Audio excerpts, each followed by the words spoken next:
Gracias, estudio directo en RPP Noticias. Nos encontramos con el ministro de Economía y Finanzas, Carlos Oliva, quien ha participado en el foro por la competitividad, junto con el presidente Martín Vizcarra y el titular de la PCM, Salvador del Solar. Bienvenido, ministro, le agradezco muchísimo la deferencia. Muchas gracias.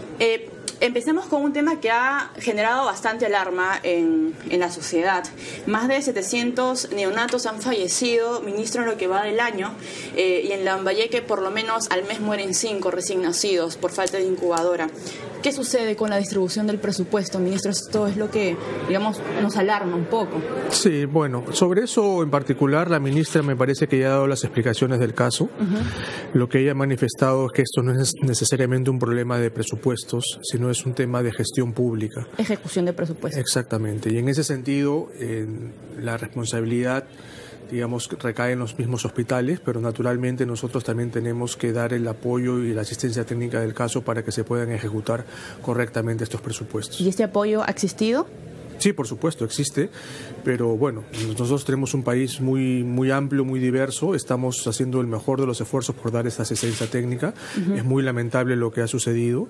Entiendo que no es solamente por la falta de incubadoras, también ha habido otro tipo de problemas en estos fallecimientos que ustedes han hecho, pero en todo caso, la ministra de Salud, que está acá presente también en el evento, podría darle mayor explicación sobre ese tema. Ministro, ¿cómo garantizamos que la ejecución se haga de manera eficiente?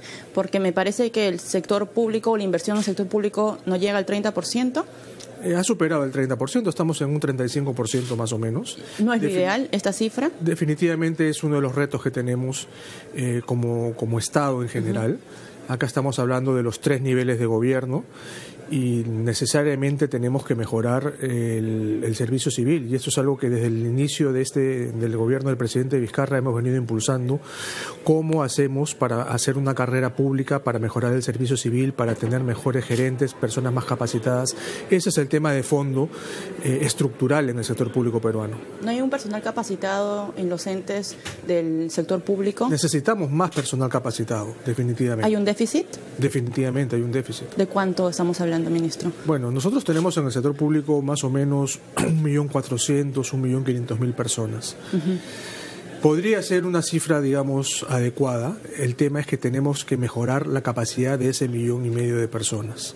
Y esto implica una labor, primero, del servicio civil, que tiene que preocuparse por esto, que lo está haciendo, pero también por tener una carrera pública, porque el personal, por lo general, rota mucho en el Estado. Tiene contratos que son de 6 meses, de 1 año, o viene una nueva autoridad, un nuevo ministro, un nuevo alcalde y los cambia. Entonces, si hubiera una carrera pública en el Estado, esto no sucedería y tendríamos más posibilidades de capacitar a estas personas y que realmente sean buenos servidores públicos. Esta es una cadena de responsabilidades, evidentemente, ¿no? O sea, el MEF pone la plata sobre la mesa, se distribuye a los gobiernos regionales, a los gobiernos locales. ¿De quién es la responsabilidad? O sea, ¿en qué parte de la cadena, digamos, se ha roto esto y que ha puesto en evidencia, digamos, una ineficiencia por parte? Bueno, nosotros estamos en medio de un proceso de descentralización que se inició hace ya casi 20 años, 17, 18 años. Como resultado de ese proceso se han dado una serie de competencias a distintos niveles de gobierno. Tanto la educación como la salud han sido descentralizadas mayormente a los gobiernos regionales. Los gobiernos locales tienen otras competencias, por ejemplo, lo que es agua potable y saneamiento.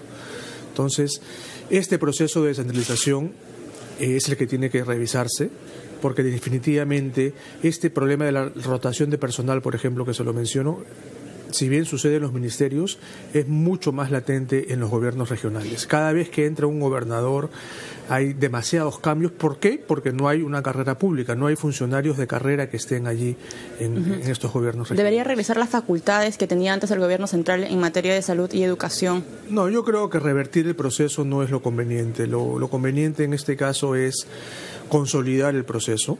¿Lo está haciendo? Precisamente es responsabilidad del gobierno nacional dar la asistencia técnica del caso específica para los distintos sectores, pero como repito, el tema de fondo es que no tenemos una carrera pública. Entonces podemos dar la capacitación, pero a esa persona a la que capacitaste a los 3 meses la están despidiendo por X, Y o Z. Y eso es lo que tenemos que corregir. ¿Y desde el gobierno central cómo están haciendo para revertir justamente y fortalecer la carrera pública? en los gobiernos. Precisamente estamos empeñados en implementar la ley del servicio civil. Ya desde que está el presidente Vizcarra, hemos avanzado muchísimo. Ya hay 2 ministerios que han entrado al proceso de la carrera del servicio civil, que son el Ministerio de Ambiente, el Ministerio de Energía y Minas. ¿Y cuándo estarán todos los ministerios? La expectativa es que en los próximos 3 o 4 años podamos estar ya todos los ministerios. El MEF probablemente entre hacia finales de año, y cuando yo digo entre, significa que se harían los primeros concursos para que la gente postule a estos nuevos cargos. En lo que queda del año, el MEF, ¿alguien más se suma a esta...? Sí, bueno, hay una serie de entidades aparte de los ministerios, ¿no? Por ejemplo, el primero que entró fue la ONP. El mismo Servir, la Autoridad del Servicio Civil, también entró hace unos meses. Entonces hay una serie de entidades que estamos en este proceso de crear carrera pública en nuestro Estado, ¿no? Para terminar con este tema, ministro, ¿quién fiscaliza que el presupuesto se ejecute de manera eficiente? Justamente en los gobiernos locales, en los gobiernos regionales también. Sí, a ver, hay varios niveles de fiscalización, digamos. El control definitivo siempre lo hace la Contraloría, ¿no? Es la responsabilidad exclusiva de la Contraloría revisar la ejecución de estos presupuestos. Sin embargo, también desde el Gobierno Nacional, los distintos ministerios también tienen la responsabilidad de, a sus respectivas, digamos, sectores, hacer este seguimiento y dar la asistencia técnica del caso. Pero formalmente la Contraloría es el ente que verifica la correcta ejecución de los recursos públicos. Otro tema, ministro, que ha llamado un poco la atención es dentro del presupuesto que ustedes ya enviaron en calidad de proyecto de ley al Congreso, hay 700 millones de soles para el proceso electoral que planteó el presidente Vizcarra en su mensaje a la Nación el 28 de julio, un proceso electoral al 2020, ¿no? Que es lo que planteaba. Los congresistas han criticado esta asignación, algunos lo han llamado un capricho del jefe de Estado. ¿Qué responde usted? ¿Ha sido una medida, digamos, anticipada? A ver, ahí hay que hacer algunas aclaraciones. Primero, que estos 700 millones, digamos, redondeando, 100 han sido asignados a los pliegos que tienen que ver directamente con las elecciones, y otros 600 se han puesto en la reserva de contingencia. Y los congresistas deben saber muy bien que esta reserva de contingencia es un dinero que se prevé cuando no hay decisiones firmes todavía. Por ejemplo, la implementación del régimen del servicio civil que estamos comentando hasta un momento, implica también un desembolso de recursos. Pero en este momento es muy difícil saber cuántas entidades van a poder hacer este trabajo. Entonces, ese dinero para implementar ese régimen se pone en la reserva de contingencia y a lo largo del año, una vez que van entrando las entidades, se va habilitando esa plata. O sea, no fue una decisión precipitada. No, para nada. En el caso de las elecciones lo mismo. Por lo mismo que todavía no hay certeza acerca de las elecciones en el año 2020, ese dinero se ha guardado en la reserva de contingencia y en la medida en que esto se concrete, como todos esperamos, ese dinero va a ser habilitado a los respectivos pliegos. Entonces, esto es algo que se hace siempre.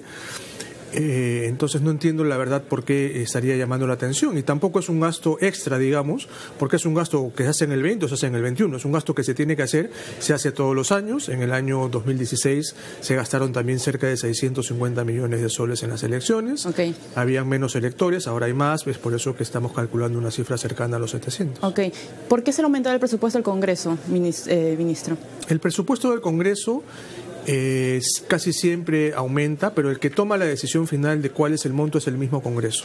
Es el único pliego en el cual el Congreso decide el monto final, y eso lo ve hacia el 30 de noviembre cuando se apruebe esto, ¿no? Sobre la ley de minería, y espero respuestas también precisas, ya las comunidades, los gobiernos regionales del sur han preparado, digamos, un borrador. Por ejemplo, plantean que existe una empresa minera del Perú. Esto ha generado, digamos, algunas críticas por parte de la Sociedad Nacional de Minería, Petróleo y Energía, que dice que eso va, digamos, a ahuyentar las exportaciones, las exploraciones en el sector minero. ¿Qué opina usted? Sí, bueno, yo no he visto el detalle de esa propuesta. Lo que usted me menciona creo que no es una medida apropiada. El modelo económico que tenemos en el Perú, tan exitoso en los últimos 25 años, no prevé este tipo de actividad. En todo caso, las personas que están proponiendo esto creo que no van a tener el eco del caso, porque ese no es la política del gobierno. ¿Cuándo va a estar lista la ley de minería? El detalle lo tiene el Ministerio de Energía y Minas. ¿Este año? La propuesta que tenemos inicialmente es que este año el gobierno presente la propuesta de la nueva ley de minería. Sobre el bono de chatarreo, ministro, ¿ya se tiene estimado cuánto se le va a otorgar a los ciudadanos? Sí, se ha propuesto 100 millones de soles. Esto es un proyecto de ley que es parte del plan de competitividad que nos convoca hoy acá. Acá estamos ahora todos los ministros de Estado, está el presidente de la República, que en pocos segundos va a hacer la presentación de los 52 proyectos del plan de infraestructura. Uno por uno va a ir explicando el presidente exactamente de qué se trata, por qué es importante esto para mejorar la competitividad. Es un evento sumamente importante. Hace unos minutos ya el Premier ha presentado las primeras 84 medidas para mejorar la competitividad del país. Entonces, invitamos a todos los radioescuchas y los televidentes de RPP, si es que no han visto estas presentaciones o no pueden conectarse en este momento, que busquen en las redes sociales tanto la presentación del Premier como la presentación del presidente, que va a iniciarse en unos 5 minutos, para que puedan ver efectivamente todo el gran trabajo que estamos haciendo nosotros para mejorar la competitividad del país. Ministro, ¿cuándo se va a implementar el bono del chatarreo? Es una propuesta que está en el Congreso. Es un proyecto que hemos enviado hace cerca de 3 semanas al Congreso. Esperamos que el Congreso lo pueda debatir a la brevedad y lo pueda aprobar rápidamente. Ministro, para terminar, el tema de los sueldos. Anunció un aumento de sueldos para el sector de salud en septiembre. Es una propuesta de ley que también se está siendo trabajada. Está dentro del requiere, sí, está presupuestado naturalmente, se requiere de una ley para poder hacer ese aumento. ¿Se prevé otros aumentos en el sector de educación, por ejemplo? Para el próximo año estamos previendo aumentar 200 soles más en la escala mínima, digamos, la básica de educación, para llevar el sueldo mínimo a 2.400 soles. ¿Solamente a la primera escala de educación? Porque son como...